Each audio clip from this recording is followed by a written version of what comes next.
నమస్తే, welcome to our channel. Chandrababu Naidu గారు ఢిల్లీలో ఎన్నికల్లో భాగంగా బీజేపీ తరపున ప్రచారం చేస్తున్నారు. ఆయన ఏం మాట్లాడుతున్నారో ఒకసారి వినే ప్రయత్నం చేద్దాం. ఈ రోజు ఒక విషయం మీరు చూస్తే, ఢిల్లీకి వస్తే వెదర్ పొల్యూషన్ ఏ తమ్ముళ్ళు ఈ గాలితో మనం ఎట్టున్నామో నాకైతే అర్థం కాలేదు. 417 ఢిల్లీ ఎయిర్ క్వాలిటీ ఇండెక్స్ అంటే చాలా మంది హైదరాబాద్కి వెళ్ళిపోదాం, బెంగళూరుకి వెళ్ళిపోదాం అనే పరిస్థితికి వస్తున్నారు. దానికి కారణం ఇక్కడ పరిపాలించిన పాలకులు అని చెప్పి కూడా నేను మీకు తెలియజేస్తున్నా.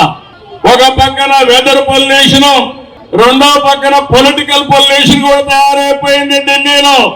అవునా కాదా తమ్ముళ్ళు అని మిమ్మల్ని అడుగుతున్నా. ఈ రెండు కలిపి ఢిల్లీ కలుషితమైపోయింది. నేను అందుకనే మిమ్మల్ని అందరినీ ఒకటే కోరుతున్నా, అభివృద్ధి రాజకీయాలు, మంచి జీవన ప్రమాణాలు మీ జీవితాల్లో రావాలంటే మళ్ళీ మనమందరం కమలాన్ని గెలిపించుకోవాల్సిన అవసరం ఉంది. మనకందరికీ తెలిసిందే, ఢిల్లీలో ఎన్నికల నేపథ్యంలో ఆంధ్రప్రదేశ్ ముఖ్యమంత్రి వర్యులు శ్రీ నారా చంద్రబాబు నాయుడు గారు మరియు రామ్మోహన్ నాయుడు గారు, పెమ్మసాని చంద్రశేఖర్ గారు, అదేవిధంగా లావు కృష్ణదేవరాయలు గారు వీళ్ళందరూ కలిసి కూటమి తరపున బీజేపీకి ప్రచారం చేయడానికి ఢిల్లీకి వెళ్లారు. అక్కడ ముఖ్యంగా చంద్రబాబు నాయుడు గారు ప్రస్తావించింది, దేశమంతా స్వచ్ఛ భారత్ వైపుకు వెళ్తుంటే ఢిల్లీ మాత్రం మురికి కూపం లాగా తయారైంది. ఈసారి ఎన్నికల్లో బీజేపీకి పట్టం కడితే ఈ మురికి కూపల్ని తీసేద్దాము, అభివృద్ధి వైపుకు పరుగులు పెట్టిద్దామనేసి అక్కడ అటెండ్ అయినటువంటి తెలుగు భాష మాట్లాడేటువంటి ఆంధ్రప్రదేశ్ మరియు తెలంగాణకు సంబంధించినటువంటి జనాలను ఉద్దేశిస్తూ బీజేపీకి పట్టం కట్టండి, ఒక్కసారి డబుల్ ఇంజన్ సర్కార్ ఏ విధంగా పనిచేస్తుందో, చాలా రోజులైంది బీజేపీకి ఇక్కడ అధికారం వచ్చి, కాబట్టి కేంద్రంలోను రాష్ట్రంలోను రెండు బీజేపీ ప్రభుత్వమే ఉంటే ఖచ్చితంగా ఢిల్లీ అభివృద్ధి బాటలో పయనించవచ్చని, అదేవిధంగా ఆమ్ ఆద్మీ పార్టీ చేసినటువంటి ఈ స్కాములు వాటి గురించి కూడా ప్రస్తావించడం జరిగింది. కాబట్టి దాదాపు 8 నుంచి 10 లక్షల తెలుగు మాట్లాడే వాళ్ళు ఢిల్లీలో ఉన్నట్లు, అందులో దాదాపుగా 3 నుంచి 4 లక్షల ఓట్లు కూడా ఉన్నట్లు, అందుకనే చంద్రబాబు నాయుడు గారిని ఆహ్వానించి అక్కడ ప్రచారం చేయించినట్లు తెలుస్తోంది.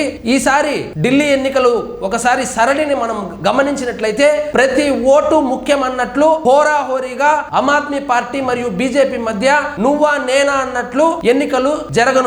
ఈ నేపథ్యంలో ఈసారి కూడా కాంగ్రెస్ నామమాత్రంగా 3వ స్థానానికే పరిమితమయ్యే అవకాశాలు కనబడుతున్నాయి. ముఖ్యంగా ఆమ్ ఆద్మీ పార్టీకి మరియు బీజేపీకి తేడాలు గమనిస్తే, వాళ్ళు సంక్షేమం మీదనే వీళ్ళు సంక్షేమం మీదనే మేనిఫెస్టోలో పెట్టి ముందుకెళ్తుండగా, అక్కడ ఆమ్ ఆద్మీ పార్టీలో అరవింద్ కేజ్రీవాల్ ముఖ్యమంత్రి అభ్యర్థిగా ప్రొజెక్ట్ అవుతున్నాడు. కానీ బీజేపీ విషయానికి వస్తే అరవింద్ కేజ్రీవాల్ ను తట్టుకోగలిగినటువంటి చరిష్మా ఉన్నటువంటి నాయకుడు లేకపోవడంతో కేవలం నరేంద్ర మోడీ గారి ఫేస్ వాల్యూతోనే ఎన్నికలకు వెళ్తున్నారు. అదే విధంగా నిన్న బడ్జెట్ లో ప్రవేశపెట్టినటువంటి ఈ 12 లక్షల వరకు ఆదాయ పన్ను మినహాయింపు అనేది దాదాపు 40% మంది ఢిల్లీలో ఈ కేటగిరీ కిందకే వస్తారని, ఆ అంశం ఏదైతే ఉందో 12 లక్షల వరకు ఆదాయ పన్ను రాయితీ, అది ఖచ్చితంగా ఈ ఎన్నికల్లో ప్రభావితం చూపుతుందని, ఇది ఖచ్చితంగా బీజేపీకి పట్టం కట్టిన ఆశ్చర్యపోవాల్సిన అవసరం లేదని రాజకీయ విశ్లేషకులు అభిప్రాయపడుతున్నారు. కాబట్టి వచ్చే ఎన్నికల్లో ఆమ్ ఆద్మీ పార్టీ మరి బీజేపీ పార్టీ హోరాహోరీగా తలపడుతున్నప్పటికీ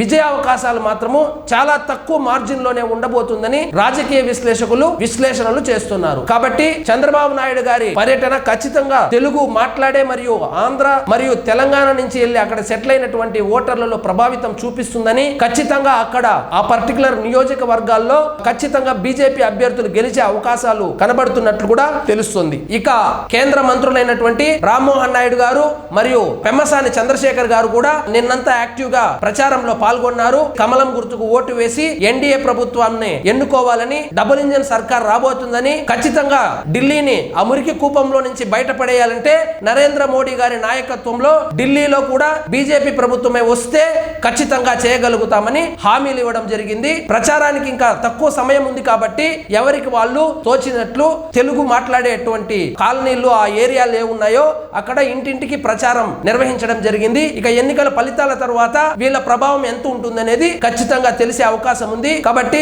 రాజకీయ విశ్లేషకులు మాత్రం ఈసారి ఏమంత ఈజీ కాదు, నెక్ టు నెక్ ఫైట్, ప్రతి ఓటు ఇంపార్టెంట్, మార్జిన్ చాలా తక్కువ ఉండబోతుందని, హోరాహోరీ పోరు అయితే జరగబోతుంది అని రాజకీయ విశ్లేషకులు మరియు ఈ పోల్ స్ట్రాటజిస్టులు చెబుతున్నారు. ఇదండి ఈ రోజు మన టాపిక్. మీకు ఈ వీడియో నచ్చినట్లయితే లైక్ చేయండి, షేర్ చేయండి, ఛానల్ మాత్రం సబ్స్క్రైబ్ చేసుకోవడం మర్చిపోవద్దు.